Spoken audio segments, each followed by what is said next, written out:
Bonjour à tous, bonjour à toutes, bienvenue sur la chaîne Investissement Intelligent. Aujourd'hui, une vidéo pour vous présenter une plateforme de crowdfunding, donc la première brique. Alors, cette présentation doit être précédée d'une petite mise en garde par rapport à son contenu. Donc, ceci n'est pas un conseil en investissement et je vous expose en réalité ma recherche et ma démarche personnelle. Je vous parle de mes critères et je vous parle de mon analyse, mais je ne vous encourage certainement pas à faire de même. Je vous encourage plutôt à faire preuve d'esprit critique et d'utiliser vos propres critères et vos propres analyses si un jour vous décidiez d'investir ou pas. Dernier point également, les performances passées ne présument pas des performances à venir. Alors, je vais vous parler de cette plateforme de crowdfunding en ligne, donc crowdfunding immobilier. Je vais d'abord exposer l'activité de la plateforme, ensuite la plateforme en elle-même, les valeurs et l'évaluation réalisées par l'équipe donc, qui soutient la plateforme, la philosophie, la direction d'entreprise, les niveaux de risque et le lexique, et ensuite une analyse donc des projets et l'analyse SWOT de la plateforme et du projet donc qu'elle supporte. Alors, que fait en réalité le site, la plateforme, la première brique? Elle propose une plateforme de crowdfunding immobilier, c'est-à-dire que c'est un financement participatif immobilier entre d'une part les investisseurs que nous sommes et d'autre part des emprunteurs. Ces emprunteurs qui peuvent être soit des marchands de biens ou des promoteurs immobiliers. Il faut savoir que l'investissement sur la plateforme peut être réalisé à partir de 1 euro, que les rendements habituels qui sont proposés et qui sont des rendements bruts, c'est-à-dire qu'ils seront perçus en tant que tels, mais qu'ils devront par la suite, en tout cas pour nous, investisseurs belges, être déclarés une fois par an de manière à ce qu'une taxe de 30% s'applique sur ces intérêts. Donc les intérêts bruts sont de 8 à 12% et les durées moyennes d'investissement sont entre 6 et 48 mois en fonction des projets. Alors, il faut savoir qu'il y a différents rendements puisqu'il y a différents niveaux de risque et garanties présentes sur les opérations qui sont proposées sur la plateforme. On va passer cela en revue tout à l'heure. Vous allez voir qu'en fonction du type de projet, en fonction des garanties qui sont mises en œuvre, en fonction de l'ampleur du projet, en fonction de la durée du projet, on a des rendements qui sont plus ou moins élevés. Alors, sur la partie droite, vous voyez qu'il y a un petit schéma récapitulatif concernant le crowdfunding. Donc, vous voyez que d'une part, vous avez des investisseurs d'un côté qui sont prêts à investir une certaine somme d'argent et d'autre part des emprunteurs qui ont besoin d'une somme d'argent. Alors, très important aussi, sur une plateforme de crowdfunding immobilier, en principe, on ne finance jamais entièrement un projet. À savoir qu'une grande partie du projet est en partie financée par les banques traditionnelles et que les emprunteurs viennent pour un complément sur les plateformes de crowdfunding. Ils peuvent soit financer une partie de leur rapport personnel, soit encore financer une partie du projet, mais en aucun cas un projet ne doit être entièrement financé par une plateforme de crowdfunding, en tout cas en matière immobilière. Il me semble que c'est plus que sain d'avoir recours aux banques traditionnelles pour garantir l'ensemble du projet et alors voir apparaître une partie de ce projet en termes d'investissement sur la plateforme de crowdfunding. Alors vous voyez également qu'entre les investisseurs, l'emprunteur et la plateforme en ligne, il y a en principe des frais. Alors, ces frais existent et c'est ce qui justifie la raison d'être de la plateforme en ligne et c'est ce qui permet justement et surtout à cette plateforme de fonctionner. Alors, il faut savoir que pour l'investisseur, ces frais sont neutres, c'est-à-dire qu'ils sont existants mais ils n'impactent pas sur le rendement. Donc, les frais sont prélevés par la plateforme directement auprès de l'emprunteur et selon différentes modalités, notamment quant à la réussite du projet et quant à la nature et au risque qu'encourt le projet. Donc, en tant qu'investisseur, nous ne voyons pas de frais qui sont prélevés sur la performance qui est annoncée, donc sur les projets. Donc, on peut dire que non pas que les frais n'existent pas, puisqu'alors la plateforme ne pourrait pas vivre, mais que les frais sont neutres pour l'investisseur. Ce n'est pas l'investisseur qui va directement supporter les frais nécessaires au bon fonctionnement de la plateforme. Alors, lorsque je vous ai parlé d'une part d'investisseurs d'un côté et d'autre part de marchands de biens et donc de promoteurs immobiliers, il faut savoir que le marchand de biens se distingue de l'agent immobilier, puisque un marchand de biens, pour réaliser son opération financière, va devoir acquérir le bien pour soit faire une transformation, soit une division, soit une rénovation, une amélioration donc de la performance énergétique, etc. Donc les marchands de biens vont acheter, contrairement à un agent immobilier qui va proposer à la vente en tant qu'intermédiaire entre un acheteur et un vendeur, le marchand de biens, lui, va acquérir ce bien. Alors, la banque apportera une partie et l'autre partie sera généralement financée soit par le marchand de biens lui-même en tout ou en partie. Et si c'est en partie, ben, il va venir sur la plateforme en ligne pour éventuellement venir compléter le financement de son projet. Et c'est à ce moment-là que la première brique entre en jeu, puisque en tant que plateforme, elle va pouvoir être utilisée tant pour les marchands de biens que pour les promoteurs immobiliers et financer une partie du projet. Alors, la plateforme en elle-même, donc le site et l'équipe qui est derrière la plateforme, donc c'est une plateforme française. Elle dispose de l'agrément européen des prestataires de services de financement participatif. Donc ça, c'est une chose qui est essentielle. Depuis octobre 2023, il existe désormais un agrément européen uniforme pour l'ensemble des sociétés qui proposent du crowdfunding.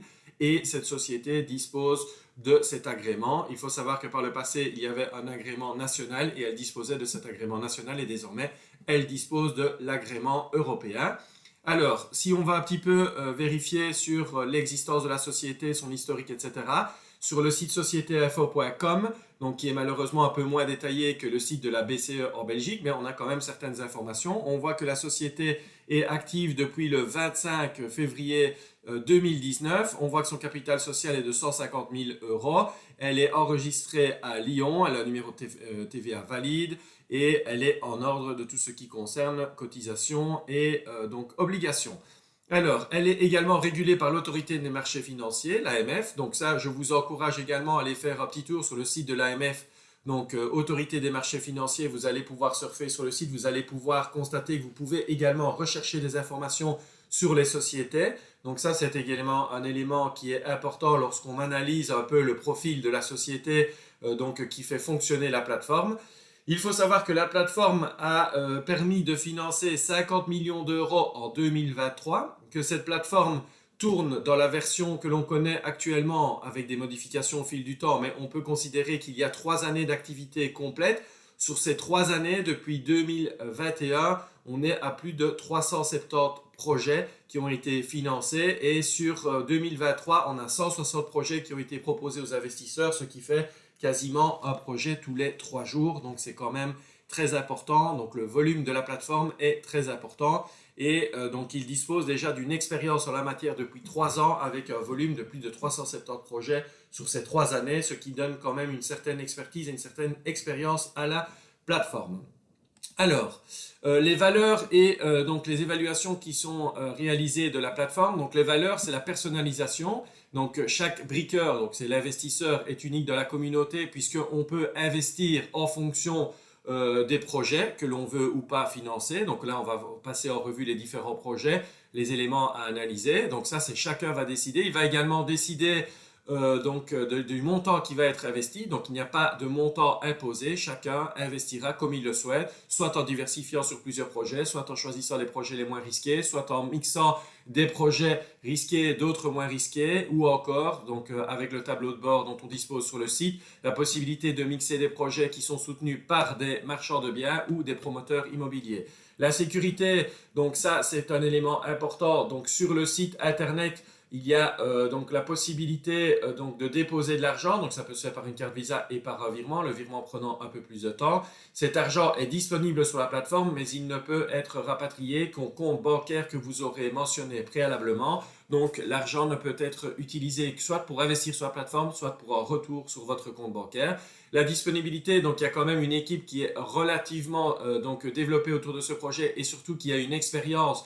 Et on le voit notamment dans la préparation des projets où de nombreux points sont abordés d'emblée, ce qui évite de nombreuses questions assez redondantes à mon avis des utilisateurs. Mais on voit que ce qu'on appelle la plaquette de présentation est extrêmement fouillée, extrêmement précise. Elle est sur différents axes, que ce soit sur l'environnement du projet, l'environnement immobilier, que ce soit sur l'environnement économique ou l'activité autour de l'endroit où le projet est prévu, sur la localisation du projet. Bref, il y a un bon nombre d'informations qui sont disponibles pour chaque projet et ça c'est quand même important lorsqu'on veut analyser concrètement donc la valeur ou la portée du projet, évidemment selon les critères qui nous sont propres.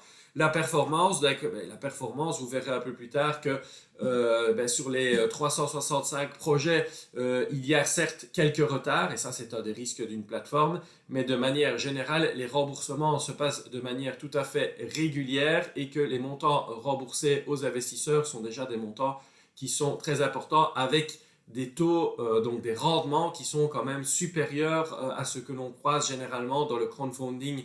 Donc on est généralement au-dessus de 10%, alors qu'habituellement on est plutôt entre 7, 8, 9% maximum. Ça s'explique par le fait qu'il y a de nombreux projets qui sont disponibles sur la plateforme et également l'efficacité de la plateforme, puisque le dernier projet qui a été présenté, donc c'était hier, a été financé, donc à 760 000 euros, a été financé en 2 minutes. Donc là, vous voyez que la demande est énorme pour pouvoir financer donc, les projets qui sont proposés par la plateforme. Alors, lorsqu'on va un peu voir les évaluations, alors elles ne valent pas une certification, mais elles permettent quand même d'avoir un aperçu donc de la manière dont la société fonctionne et interagit avec ses clients. Si on va sur Google, on voit qu'on a 320 avis et qu'on est à une cote de 4,8, donc ce qui donne un indice de satisfaction très élevé sur une plateforme internet. Dans Trustpilot, on a 40 avis, on est à donc 3,9 sur 5, ce qui donne également un aperçu donc, de la qualité de la relation client avec la plateforme.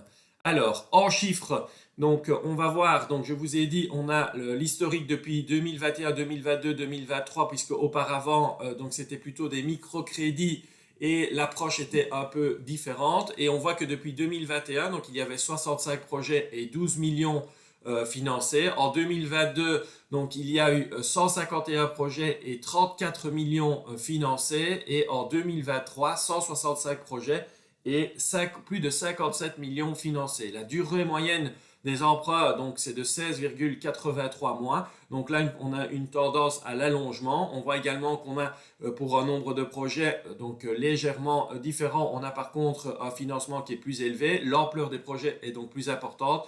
Et le taux moyen annuel, donc vous voyez qu'en 2021, on était à 14%. En 2022, on était à 10,6%. Et pour 2023, on est à 11% de rendement. Le capital remboursé donc pour les projets de 2023, c'est donc 7 millions. La part du capital remboursé 12,5 et les intérêts versés 328 763 euros. En 2022, on avait donc sur les 34 millions, on avait un capital remboursé de 13 millions, ce qui représentait donc 37% du capital et les intérêts versés étaient de plus de 1 million. Alors évidemment, plus les projets sont anciens, plus ils avancent dans leur maturité et donc plus le remboursement est important et plus donc évidemment la part du capital remboursé est importante. Donc pour un projet de 2022, donc on est en début 2024, on peut considérer qu'il y a une année et demie complète en moyenne. Et on voit qu'on a un tiers, donc plus d'un tiers des projets, en tout cas de la valeur des projets qui sont remboursés aux investisseurs. Et pour un projet de 2021, on est à plus de 92%, sachant que les projets vont se terminer probablement début 2024 et donc l'année 2021 va pouvoir être clôturée en termes de remboursement. Alors, on a toute une série d'informations qui sont également reprises dans le bulletin financier. Je vous laisserai le soin, si vous souhaitez les visualiser, de mettre sur pause et d'un petit peu analyser tout cela selon vos critères qui vous semblent les plus pertinents. Alors, en chiffres, il y a plus de 40 000 utilisateurs sur la plateforme. Le rendement moyen brut, je rappelle, c'est du brut, c'est 11%. Le taux de perte, donc de perte vraiment de projets qui n'auraient pas été à bout ou de projets qui auraient été déclarés en faillite et pour lesquels il y aurait eu réellement une perte, c'est de 0%. Donc il peut certes y avoir des retards, donc sur les 365 projets et en matière d'immobilier, ce n'aurait d'ailleurs pas logique qu'il n'y ait aucun retard, mais vous constatez qu'il n'y a pas de perte sèche, c'est-à-dire qu'il n'y a pas eu d'investisseurs qui ont été lésés sur leur capital, ce qui ne signifie pas que ce risque existe bel et bien. En crowdfunding immobilier, il y a un réel risque sur le capital, mais voilà, donc pour le moment, le site sur 365 projets qui ont été financés par l'intermédiaire de la plateforme, nous n'avons pas ce cas de figure. Il y a plus de 100 millions qui ont été collectés par la plateforme. C'est donc une plateforme qui a une expérience et une expertise très importante donc dans le domaine. Et je vous ai dit, donc les chiffres de 2023, c'est 165 projets, 57 millions, avec un taux moyen de 11%, pardon, et une durée moyenne de donc 17 mois. Donc les termes qui sont annoncés peuvent être plus courts parce que donc l'emprunteur a réussi à donc rembourser ce qu'il devait anticipativement. Dans ce cas, vous percevrez tout à fait normalement. Si c'est plus long, il y a des pénalités qui sont prévues et donc les intérêts continuent à courir plus les pénalités qui sont applicables. Alors je ne pense que personne ne recherche ce cas de figure-là, mais néanmoins, il faut savoir que tant que le projet est à flot, il vous rapportera du moins des intérêts. Alors, la philosophie, donc lorsqu'on analyse un petit peu les valeurs qui sont présentes sur la plateforme et qui ont évolué au fil du temps, puisque au départ, ils sont vraiment orientés sur la proximité et la solidarité, on voit que par la suite, ils vont sur l'institutionnalisation du financement participatif. La transparence a toujours été une ligne de fond donc de leur action depuis 2019, mais dans le système qu'on connaît actuellement, c'est vraiment depuis 2021 qu'il y a une présentation des projets, etc. sur la plateforme. La sécurité, il y a une diversité territoriale tant des projets, une diversité territoriale des projets et une diversité dans les projets, marchand de biens, promotion immobilière. On voit qu'il y a une accessibilité, une démocratisation du crowdfunding puisque vous pouvez investir à partir de 1 euro et qu'hormis l'identification qui sera requise pour les investisseurs, donc vous devrez fournir une copie de votre carte d'identité, vous devrez fournir vos informations bancaires, un justificatif de domicile, au-delà de ces informations, vous pouvez vous inscrire comme investisseur, vous allez déposer de l'argent sur la plateforme et vous allez pouvoir investir. Et comme je vous l'ai dit, le dépôt peut se faire soit par virement bancaire traditionnel sur le compte français, soit avec votre carte Visa et ça se fait de manière, ou Maestro, et ça se fait de manière instantanée pour financer un projet que vous auriez repéré et considéré comme digne d'intérêt. Il y a une sélection des projets, la sélection réalisée par l'équipe qui dispose avec 365 projets gérés, plus de 360 projets gérés, d'une expertise et d'une expérience assez importante dans le domaine et qu'on ne rencontre pas régulièrement sur les plateformes de crowdfunding immobilier, même si certains ont déjà plusieurs années de fonctionnement, le nombre de projets est quand même relativement important. Alors, l'équipe, vous allez me dire, oui, c'est bien beau d'afficher des petites binettes ici sur l'écran, mais ce qui est important, c'est de savoir que les deux fondateurs, c'est Hugo Bert et Thomas Dancet. Alors, quel est l'intérêt? Si vous faites un peu d'OSINT, un peu d'open source investigation sur Internet, donc vous allez aller taper les noms, ça permet parfois, lorsqu'on analyse un peu une plateforme, de voir que les personnes sont spécialisées ou pas, que ces personnes sont plutôt là à titre d'image, que ces personnes parfois traînent un peu des casseroles ou ont été impliquées dans d'autres projets qui n'ont pas été menés à bien. Bref, c'est toujours important de faire sa petite enquête aussi pour savoir qui tient la boutique. Et dans le cas de la première brique, on a affaire à des investisseurs jeunes, mais qui ont une expérience importante puisqu'elles ont une activité centrée exclusivement sur le crowdfunding immobilier depuis 3 ans avec une quantité de projets, comme je vous l'ai déjà dit. Donc de ce côté-là, et pour ce qui me concerne, pas de drapeau qui aurait retenu mon attention. Alors, le niveau de risque est garanti. Il faut savoir que sur la plateforme, on propose donc dans la plaquette descriptive des différents projets différents niveaux de garantie quant à l'emprunteur. Et ces garanties, elles se situent soit au niveau d'une hypothèque, donc c'est la garantie reine dans le monde immobilier, soit au niveau d'une caution personnelle qui se permet de s'assurer de la pleine application du porteur de projet, qu'il soit promoteur ou qu'il soit marchand de biens. La garantie à première demande, ça permet d'engager une autre société qui est également concernée par le projet, soit parce qu'elle est en coactivité avec le porteur de projet, soit parce qu'elle a un lien particulier avec l'emprunteur et qui pourrait, si elle était sollicitée, venir avec de la trésorerie. Et ensuite le nantissement de titre. Alors ça c'est qui permet une garantie sur les actions de la société et en cas de défaut de remboursement devoir transférer la propriété de la société de projet. Alors vous voyez qu'il existe 4 niveaux de garantie. Ce sont des niveaux de garantie particulières, des niveaux de garantie particuliers. En fonction de la garantie qui est offerte par le porteur de projet, le projet va être plus ou moins risqué et donc va avoir un rendement plus ou moins élevé. À chacun, évidemment, d'estimer la manière dont il investit ou pas, dont il va diversifier son investissement sur la même plateforme au sein de différents projets. Et donc ça va être des éléments qu'il faut, à mon avis, prendre en considération et bien analyser les plaquettes de projet. Je vais vous montrer un peu plus tard, donc pour voir quelles sont les garanties qui sont apportées, quel est le niveau de risque du projet.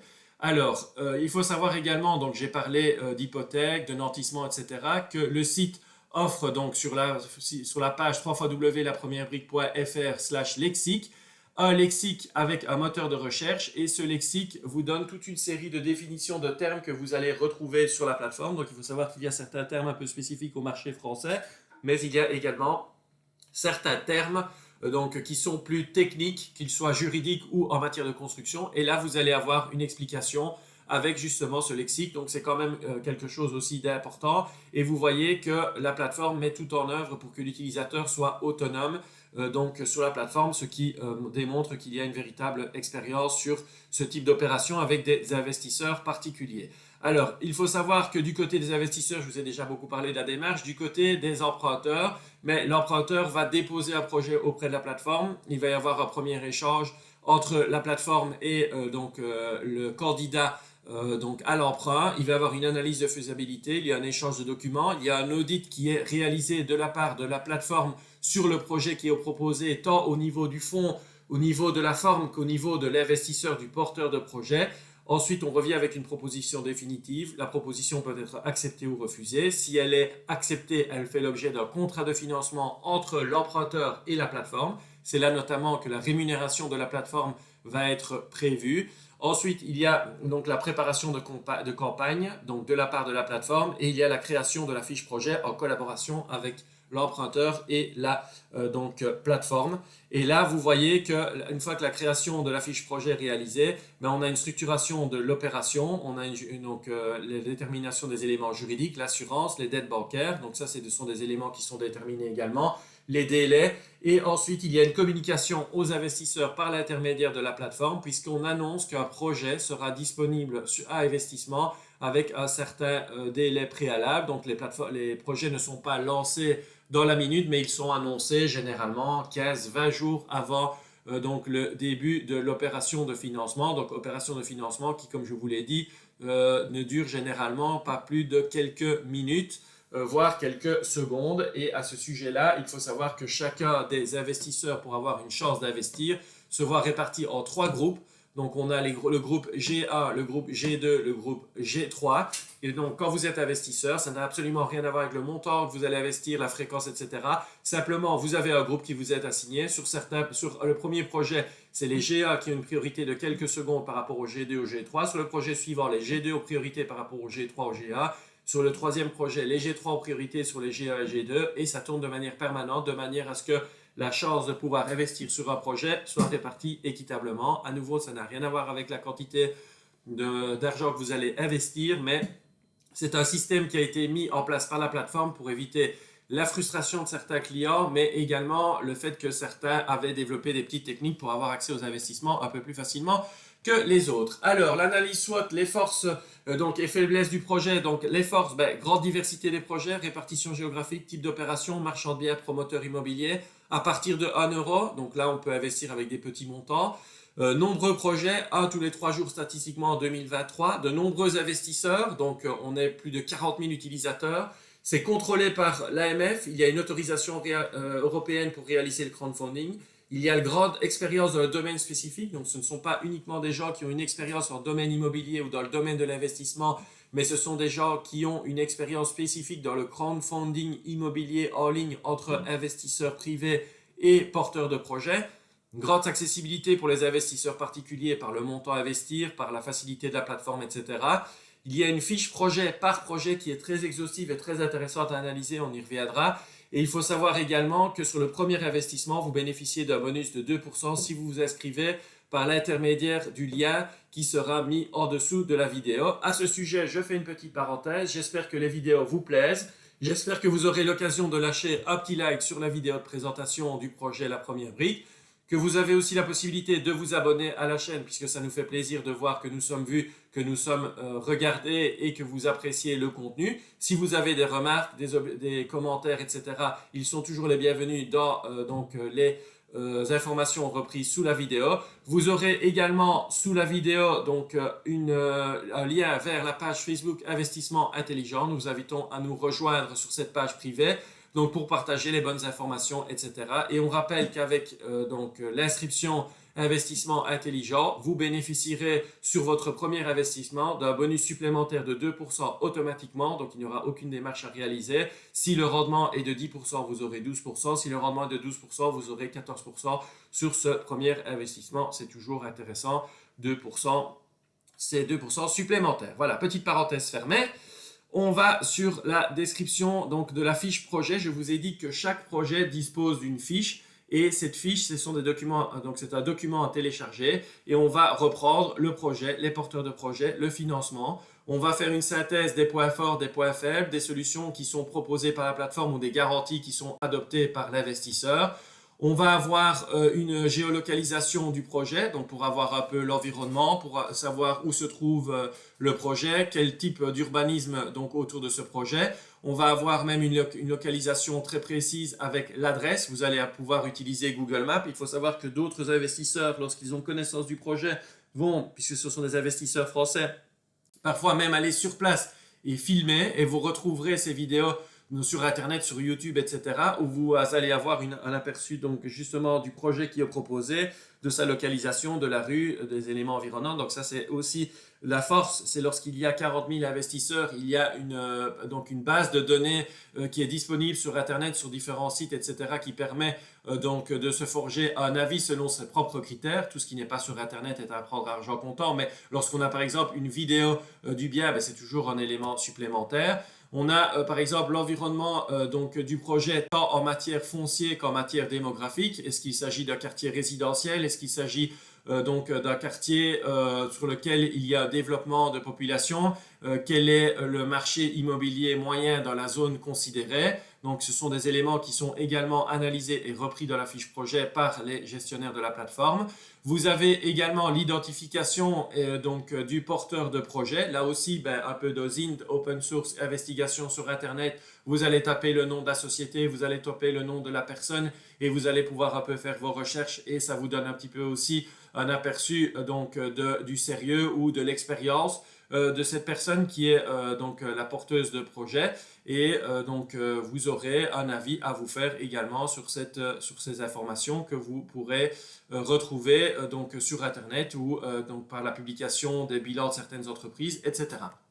Alors, visuel du bien de l'acquisition, donc vous avez un visuel qu'il soit extérieur, intérieur. Comme je vous l'ai dit, vous retrouvez également sur Internet très rapidement des utilisateurs de la région, puisqu'il y a 40 000 utilisateurs francophones, il se peut que dans la région, il y ait des personnes qui sont directement concernées par le bien. Vous allez parfois retrouver des vidéos, non pas sur la plateforme elle-même, mais sur YouTube par exemple, ou sur des sites spécialisés en tapant dans le moteur de recherche Google, en mettant le nom du projet, vous avez parfois des vidéos. Alors, on a un petit récapitulatif de l'investissement sur le projet, donc les taux, etc., la collecte, le ticket d'entrée et le ticket maximum, puisque s'il n'y a pas de minimum, il y a un maximum à investir par projet et la durée. Alors, ceci a été repris dans ma présentation, mais c'est présenté sous un document complet qui est à télécharger sur la plateforme et on va voir ça ensemble. Les faiblesses, vous avez vu qu'il existe des garanties variables, il existe des niveaux variables de risque. Donc, c'est-à-dire que en fonction du type de garantie, vous aurez un projet qui est plus ou moins risqué. En fonction de la nature du projet, vous aurez également un projet qui est plus ou moins risqué. Donc, c'est à chacun d'analyser les critères selon ses propres considérations.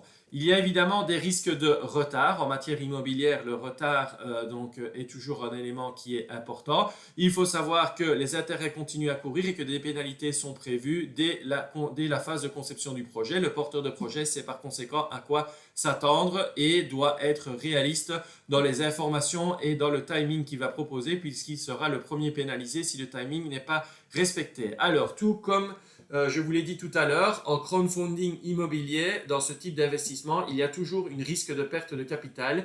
Donc, il n'y a pas de garantie complète du capital, même s'il existe des garanties possibles et qui peuvent couvrir une grande partie du projet. Il faut savoir que le risque de perte de capital est un risque inhérent au crowdfunding immobilier. Sinon, ce serait un livret d'épargne à la banque avec un pourcentage de 1,5 plus une prime de finalité de 0,5 et on en serait à maximum 2% d'intérêt.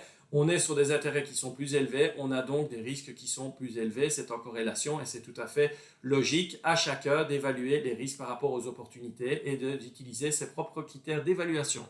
Alors, les faiblesses, c'est que la plateforme rencontre un gros succès. Vous allez dire pourquoi est-ce que c'est une faiblesse? Parce que il y a une difficulté parfois d'accéder aux investissements. C'est la raison pour laquelle je vous ai dit qu'en tant qu'investisseur, vous allez être alloué à un groupe G1, G2, G3 et qu'en fonction de la succession des projets, vous êtes prioritaire en G1, G2 ou G3, non pas en fonction du montant, etc., mais simplement de manière chronologique sur le prochain projet qui arrive, puisque le projet qui était proposé hier, les G1 étaient donc en priorité sur le prochain projet, ce sont les G2 qui sont prioritaires par rapport au G3 et au G1, ce qui ne signifie pas que les G3 ou les G1 n'auront pas accès au projet, mais du moins les G2 auront une priorité, puisque le dernier projet, 760 000 € annoncé 15 jours au préalable, et en 2 minutes, les 760 000 € étaient financés.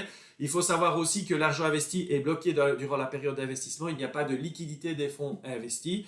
Alors, petite particularité, en regardant différentes vidéos sur la société, etc., j'ai vu la direction de la plateforme qui souhaitait assez rapidement mettre en place un marché secondaire. Alors, qu'est-ce qu'un marché secondaire? Le marché secondaire, c'est un marché sur lequel les détenteurs d'obligations, donc les investisseurs qui détiennent des parts d'obligations de la part du porteur de projet, vont pouvoir revendre leur part ou leur investissement. Donc, s'ils ont investi, mettons, 500 € et que ce sont des parts de 100 €, on est titulaire de 5 parts d'investissement dans un projet. On aura une plateforme de revente de ces parts pour justement assurer la liquidité. Si on voulait se retirer d'un investissement, on pourra proposer sur le marché secondaire, donc sur un marché secondaire, de revendre ses parts à un utilisateur, par exemple, qui se serait inscrit récemment sur la plateforme et qui n'aurait pas encore eu accès à un projet, à un investisseur qui aurait perçu des remboursements d'un projet précédent et qui souhaiterait immédiatement réinvestir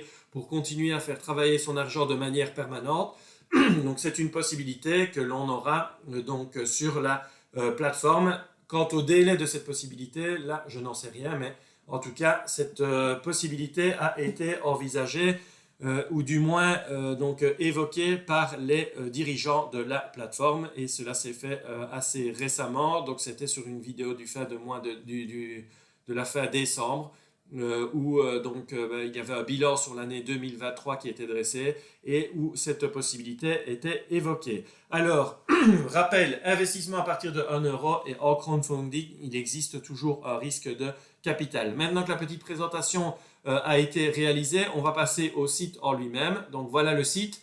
Donc le site lapremierebrique.fr. De manière classique, on a les projets qui sont présentés, le volet investir pour les investisseurs, le volet se financer pour les personnes qui souhaiteraient financer leur projet, et un onglet qui est réservé aux informations sur la société. Donc lorsque vous arrivez sur le site, c'est très simple.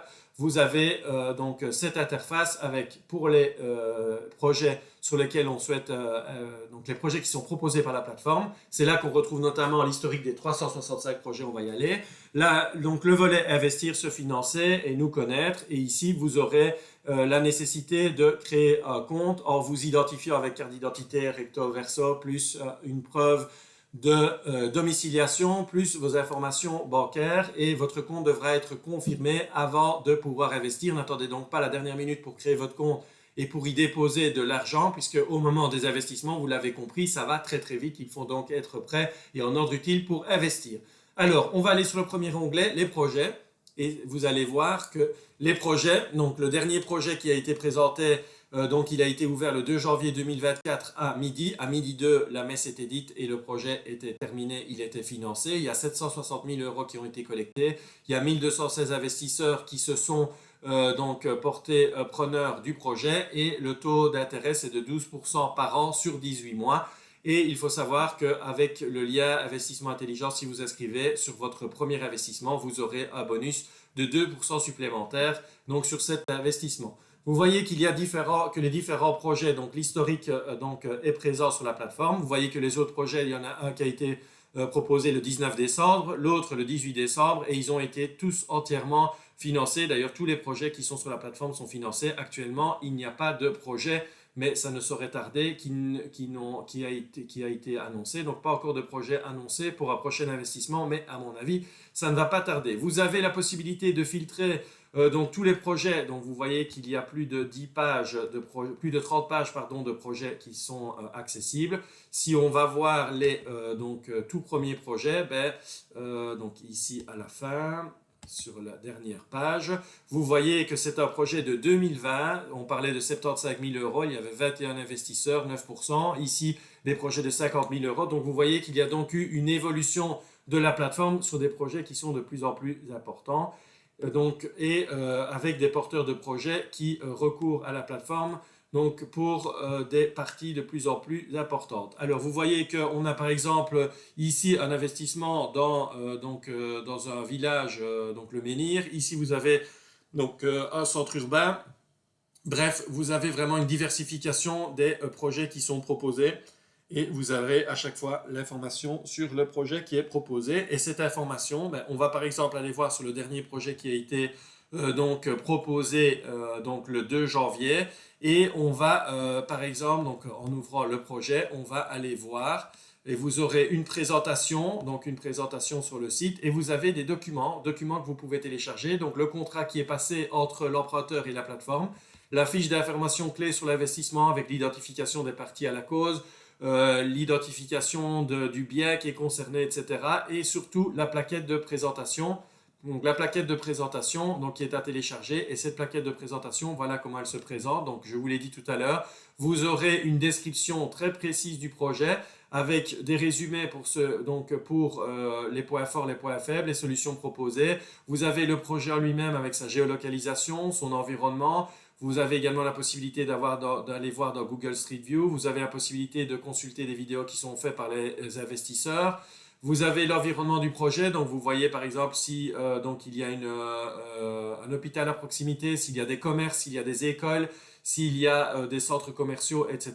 Donc là, vous voyez qu'on a quand même une certaine cartographie du lieu sur lequel le projet va s'implanter. On a un environnement démographique et foncier, donc immobilier du projet, avec la valeur du mètre carré aux alentours, l'évolution de la population dans la ville considérée, l'environnement du projet, le type d'appartement, des maisons unifamiliales, etc., la surface habitable, le nombre de pièces et les groupes d'âge qui sont répartis dans la zone considérée, si on est sur du résidentiel pur, etc. Vous avez des photos, et comme je vous l'ai dit, c'est important, vous pouvez aller aussi sur Google View, et Google Street View, vous allez pouvoir visualiser le bien, et vous allez pouvoir aussi visualiser son environnement. Ici, on voit que le projet, on voit déjà qu'il y a eu une pré-vente, ou en tout cas une mise en avant déjà par le promoteur, puisque vous voyez que le projet est déjà annoncé sur la façade de l'immeuble, donc c'est quand même aussi un élément important, à savoir que le porteur de projet a pris les devants. Vous voyez à l'intérieur qu'on est sur un bâtiment qui est dans sa phase initiale, donc le bâtiment est brut. Donc à l'intérieur, on a quand même déjà eu des premiers travaux qui ont été réalisés et qu'il y a une isolation qui est en cours sur la partie extérieure, le tout devant encore être réalisé selon les critères qui ont été déposés auprès de la plateforme. Il faut savoir aussi que parfois la libération de financement se fait par tranche. Donc la plateforme va libérer les montants financés par tranche de réalisation de la part du porteur de projet, ce qui est aussi une certaine garantie d'avoir un suivi de projet. Et en termes de suivi de projet, donc il faut savoir qu'on est tenu au courant de l'évolution du projet. Lorsqu'on est partie prenante sur un projet, lorsqu'on a investi sur un projet, on a aussi des mises à jour sur l'évolution du projet, sur la libération des tranches, etc. Donc vous avez le visuel de l'ensemble du projet, le plan, l'implantation. Vous avez un rendu final qui est avec une projection, et vous avez un bilan prévisionnel financier sur base duquel va se baser en réalité le financement, et en tout cas la part qui va être proposée en financement par le porteur de projet auprès de la plateforme.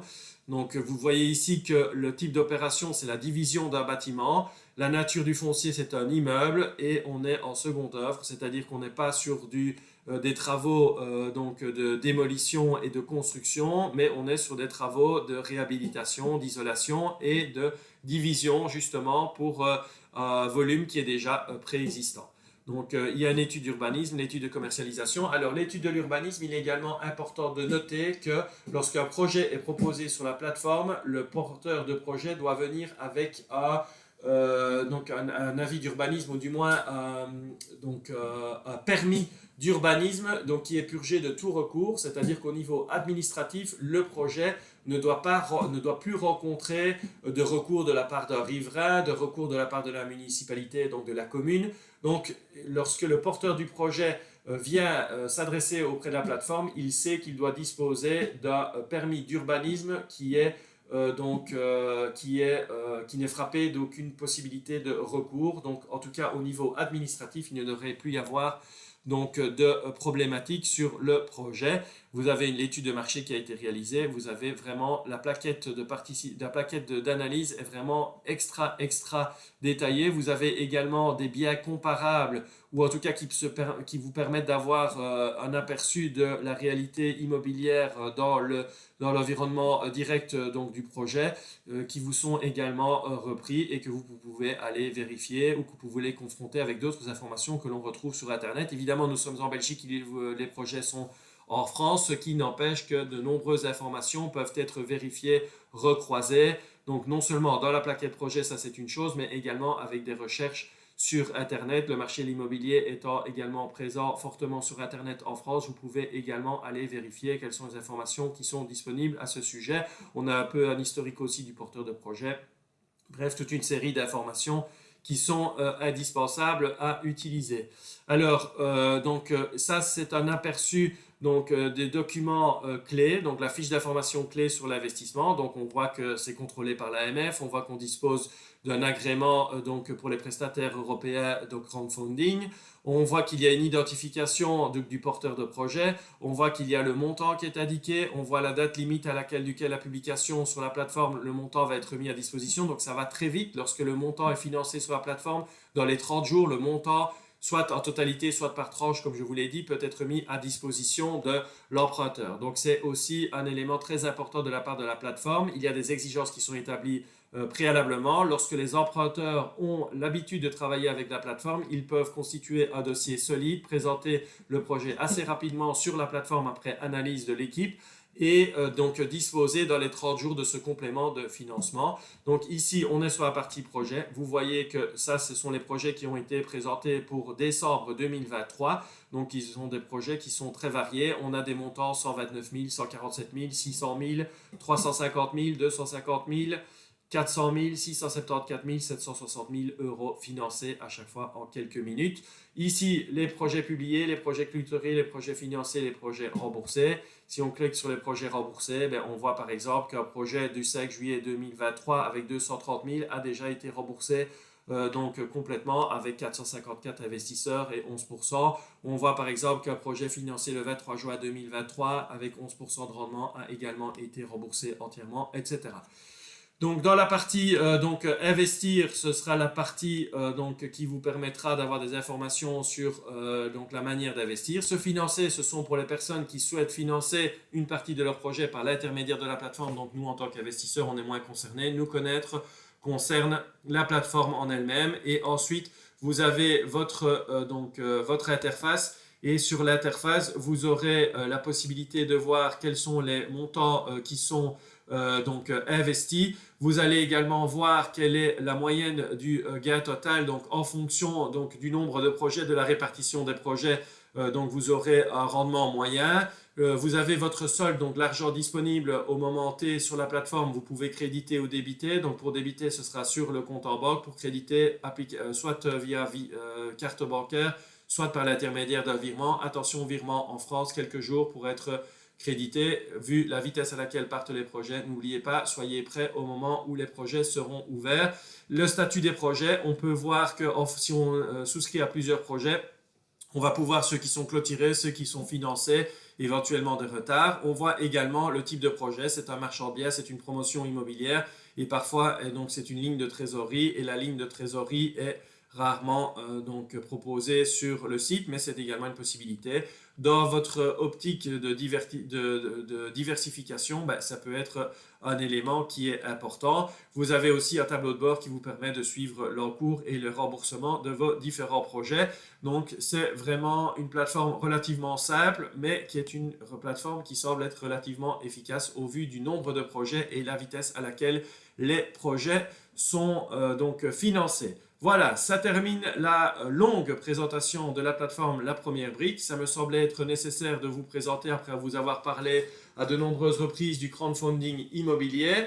Vous savez que ce n'est pas un conseil en investissement. J'espère que vous aurez apprécié la vidéo. Je vous dis à très bientôt sur la chaîne pour d'autres vidéos. N'oubliez pas un petit like, n'oubliez pas de vous abonner. Et si vous souhaitez vous inscrire sur la plateforme pour un petit peu analyser tout ça et qui sait par la suite investir, si vous utilisez le lien Investissement Intelligent, vous bénéficiez d'un bonus de 2% supplémentaire sur le taux d'intérêt annoncé sur le premier projet que vous allez financer. Je vous dis à bientôt et portez-vous bien.